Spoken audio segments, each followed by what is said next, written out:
నూతన సంవత్సర వేడుకల నేపథ్యంలో ఆంధ్రప్రదేశ్ ప్రభుత్వం న్యూ ఇయర్ సెలబ్రేషన్ దృష్టిలో ఉంచుకునే మద్యం దుకాణాలు, బార్లు కార్యకలాపాల వేళలను పొడిగిస్తూ ప్రభుత్వం అనుమతులిచ్చింది. ఈ నిర్ణయం ప్రకారం డిసెంబర్ 31, జనవరి 1వ తేదీ అర్ధరాత్రి 12 గంటల వరకు మద్యం విక్రయాలకు అనుమతిచ్చింది.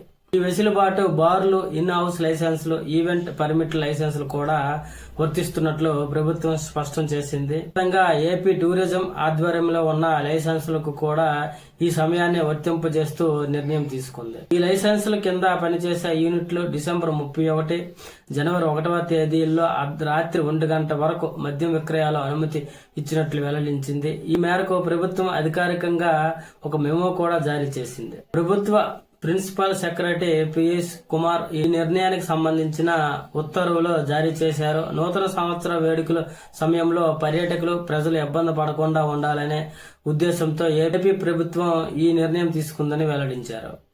అలాగే మద్యం షాపుల వేళలు పొడిగించినప్పటికీ చట్టం, శాంతి భద్రతలు, ట్రాఫిక్ నియమాలు ఖచ్చితంగా పాటించాల్సిందని ప్రభుత్వం స్పష్టం చేసింది. పోలీసు శాఖ సమన్వయంతో ఎలాంటి అవాంఛనీయ ఘటనలు జరగకుండా పర్యవేక్షణలో కొనసాగుతుందని అధికారులు తెలిపారు.